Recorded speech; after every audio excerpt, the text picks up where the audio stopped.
Hi ನಮಸ್ಕಾರ, ಆಲ್-ಇನ್-ಒನ್ ಅನುಕರಣ ಚಾನಲ್ಗೆ ಸ್ವಾಗತ.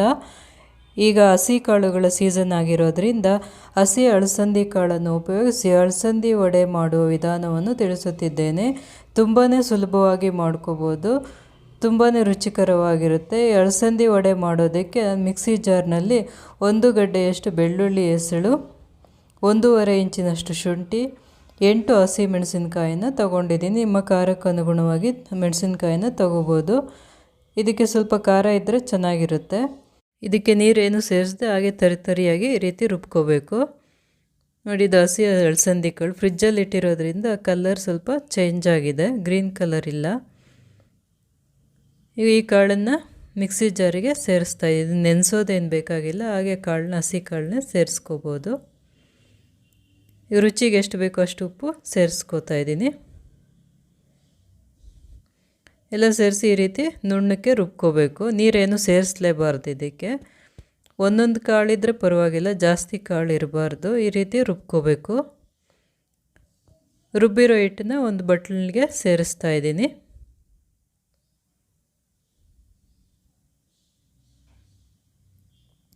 ಈ ಹಿಟ್ಟಿಗೆ 1 ಈರುಳ್ಳಿನ ಸಣ್ಣದಾಗಿ ಕಟ್ ಮಾಡಿ ಸೇರಿಸ್ತಾ ಇದ್ದೀನಿ. ಕರಿಬೇವಿನ ಸೊಪ್ಪು ಮತ್ತು ಕೊತ್ತಂಬರಿ ಸೊಪ್ಪು ಸೇರಿಸ್ತಾ ಇದ್ದೀನಿ. ಸಣ್ಣದಾಗಿ ಕಟ್ ಮಾಡಿ ಸೇರಿಸ್ಕೋಬೇಕು. ಸ್ವಲ್ಪ ಪುದೀನ ಸೊಪ್ಪನ್ನು ಸೇರಿಸ್ತಾ ಇದ್ದೀನಿ. ಇದಕ್ಕಿನ ಬೇಳೆ ಸ್ವಲ್ಪ ಸೇರಿಸ್ತಾ ಇದ್ದೀನಿ. ಇದು ಆಪ್ಷನಲ್ ಇದ್ದರೆ ಸೇರಿಸ್ಕೊಬೋದು, ಇಲ್ಲದೇ ಇದ್ದರೆ ಏನು ಪರವಾಗಿಲ್ಲ, ಹಾಕಿದ್ರೆ ಚೆನ್ನಾಗಿರುತ್ತೆ. ಇದನ್ನು 2 ಭಾಗ ಮಾಡಿ, ಬೇಳೆನ 2 ಭಾಗ ಮಾಡಿ ಸೇರಿಸ್ತಾ ಇದ್ದೀನಿ.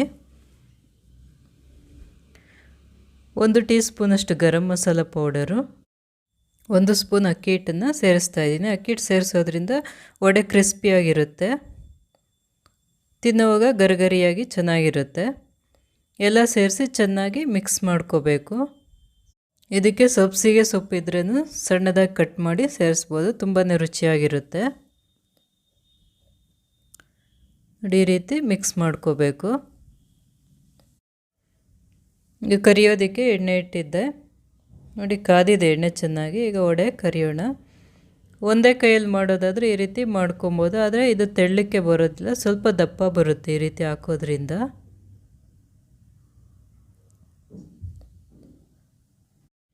ತೆಳ್ಳಗೆ ತಟ್ಟಬೇಕಂದ್ರೆ ಈ ರೀತಿ ಅಂಗೈಯಲ್ಲಿ ಸ್ವಲ್ಪ ತೇವ ಮಾಡಿಕೊಂಡು ಉಂಡೆ ಸಣ್ಣದಾಗಿ ತೊಗೊಂಡು ಈ ರೀತಿ ತೆಳ್ಳಕ್ಕೆ ತಟ್ಬಿಟ್ಟು ಕರಿಬೋದು. ಫ್ಲೇಮ್ನ ಮೀಡಿಯಮಲ್ಲಿ ಇಟ್ಕೊಂಡಿರಬೇಕು, ತುಂಬ ಹೈ ಫ್ಲೇಮಲ್ಲಿ ಬೇಯಿಸಬಾರ್ದು, ಚೆನ್ನಾಗಿ ಬೇಯೋದಿಲ್ಲ ಒಳಗಡೆ ಎಲ್ಲ.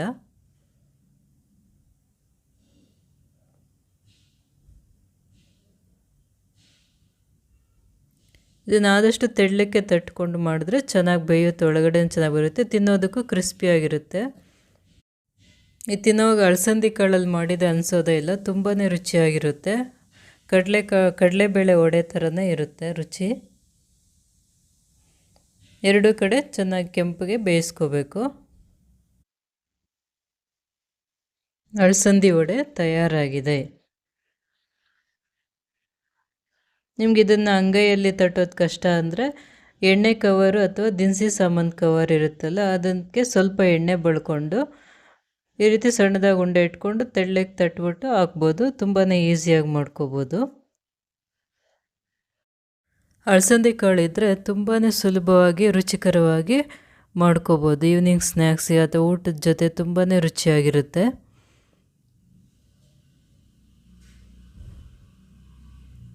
ಎರಡು ಕಡೆ ಚೆನ್ನಾಗಿ ಫ್ರೈ ಮಾಡ್ಕೋಬೇಕು. ಇದಕ್ಕಿನ ಬೇಳೆ ಹಾಕಿತ್ತಲ್ಲ, ಅದು ಚೆನ್ನಾಗಿ ಫ್ರೈ ಆಗಿರುತ್ತೆ, ತಿನ್ನುವಾಗ ಬಾಯಿಗೆ ಕ್ರಿಸ್ಪಿಯಾಗಿ ಸಿಗ್ತಾ ಇರುತ್ತೆ, ಅದಕ್ಕೆ ತುಂಬಾ ಟೇಸ್ಟಿಯಾಗಿರುತ್ತೆ. ಇದೇ ರೀತಿ ಒಣ ಅಳಸಂದಿ ಕಾಳಲ್ಲೂ ಮಾಡ್ಕೋಬೋದು. ಒಣ ಅಳಸಂದಿ ಕಾಳಾದರೆ ಒಂದು 4-5 ಅವರು ನೆನೆಸಿಡಬೇಕು. ಚೆನ್ನಾಗಿ ನೆನೆಸಿದ್ದಾದಮೇಲೆ ರುಬ್ಕೋಬೇಕು.